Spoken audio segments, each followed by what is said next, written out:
One of the most beautifully shot films of the 21st century, The Revenant, is perhaps most notable because it was the film that finally won Leonardo DiCaprio his well-deserved Oscar for Best Actor. Of course, this Alejandro G. Iñárritu-directed Western thriller is so much more than that. Based on the real-life story of fur trapper Hugh Glass, The Revenant chronicles the frontiersman's journey across the snow-covered Dakotas after being mauled by a bear. The film itself is brutal and unwavering in its portrayal of the harshness of frontier living. Yet the real story is even more intense than what we only saw simulated on the screen. Here's what really happened to Hugh Glass all those years ago.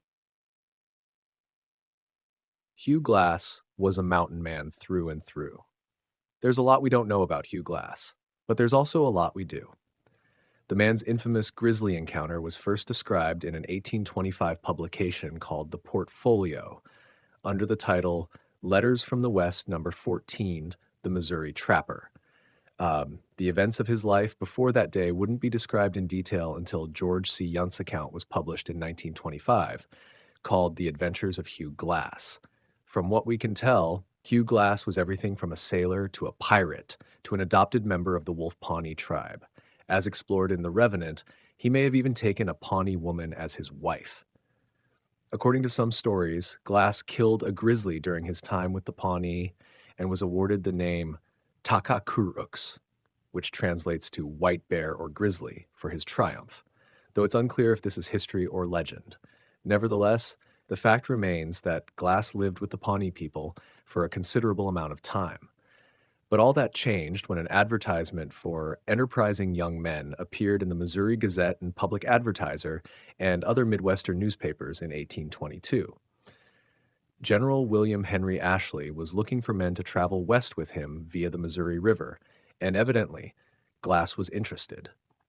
By the summer of 1823, he had joined a fur trapping expedition. Despite being over 40 years of age, Glass, known by his nickname Old Hugh, was a valued member of Ashley's Hundred, a group later known as the Rocky Mountain Fur Company. Others in the group included Andrew Henry, Jedediah Smith, Jim Beckworth, Jim Bridger, and John S. Fitzgerald. While on their journey, the group was attacked by a band of Arikara Indians after Ashley first traded with them, as portrayed in the opening of The Revenant. "We traded with them as friends," Glass wrote in a letter when informing the parents of John Gardiner that their son had been killed. "But after a great storm of rain and thunder, they came at us before light, and many were hurt. I myself was shot in the leg." While The Revenant features Glass's son Hawk, Forrest Goodluck, as a member of the expedition, his death being the primary reason for his course of revenge, no such son actually existed. We noted that some believe Glass was married to a Pawnee woman, but we don't know if he had any children. If he did, they certainly wouldn't be the age Hawk is in the film, since he was only with the Pawnee for a few years. Following the Arikara attack, it wasn't long before Glass encountered the infamous grizzly bear that nearly killed him. Deeming the Missouri no longer safe, the Museum of the Mountain Man, based in Pinedale, Wyoming, notes that the party split in two, with one group headed west following the White and Cheyenne rivers, and the other, led by Andrew Henry, traveling northwest toward Fort Henry. The Revenant only touched on Hugh Glass's perilous grizzly attack and his trek through the wild frontier. "He was quite a character," said Jay Buckley, a Brigham Young University professor, when asked about the event. "We don't know a ton about that era, but we wouldn't know anything about Hugh Glass if he hadn't been attacked by a bear." No doubt, it's the bear story that made Glass famous and directly inspired both The Revenant and the 1971 motion picture Man in the Wilderness. Sometimes in either arise, discovering that the man had retreated to Fort Atkinson, Glass arrived hoping to enact his revenge but was unable to, on account that Fitzgerald had joined the U.S. Army and was, therefore, a government employee free from Glass's reach. No, that end fight between Leonardo DiCaprio and Tom Hardy didn't happen in real life. The actual Glass was enraged, unable to take his revenge, but he told his story to Fitzgerald's superiors, who graciously returned Glass his gun. Glass was satisfied with that, though disappointed he couldn't use the said rifle on his enemy.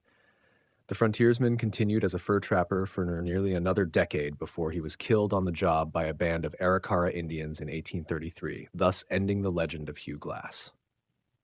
Hugh Glass's tale became mythologized, leading to the Revenant. While some swear by the earliest accounts of Hugh Glass's mountainous adventures, not everyone is convinced that they accurately represent the reality of the mountain man. I don't know if they were that worried about the distinction between fact and fiction back then, noted Notre Dame University professor John T. Coleman, who is somewhat skeptical of the tale. I think it was a great story, and it cohered with an American vision of the West. Through this encounter with wild nature, men's bodies were changed and became something else. They were no longer European or British, they were American. It's no wonder that Glass's story has been retold again and again on film, television, and other visual mediums as well. In 1915, The Song of Hugh Glass by John G. Neihart was the first to mythologize Glass's grisly encounter, though it wasn't the last. Frederick Manfred's 1954 biographical novel Lord Grizzly expanded on the tale, ultimately acting as the precursor to Michael Punk's 2002 novel The Revenant, A Story of Revenge, which served as the literary basis for the impressive Leonardo DiCaprio film. Actor John Alderson played the part of Glass in the 1966 Death Valley Days episode Hugh Glass Meets the Bear, and even the song 6 Weeks by the indie folk rock group of Monsters and Men is about the tale. Most recently, the 2024 INSP series The Tall Tales of Jim Bridger recounts the events of Glass's mauling and abandoning from the perspective of Jim Bridger, played by Rib Hillis in the episode Shards of Glass. Of course, The Revenant is by far the most famous adaptation of these events and masterfully perpetuates the mythic tale of Hugh Glass today. It may be a phenomenal film, but it's not the most historically accurate. Thank you for watching. Help the channel grow by liking, commenting, and subscribing.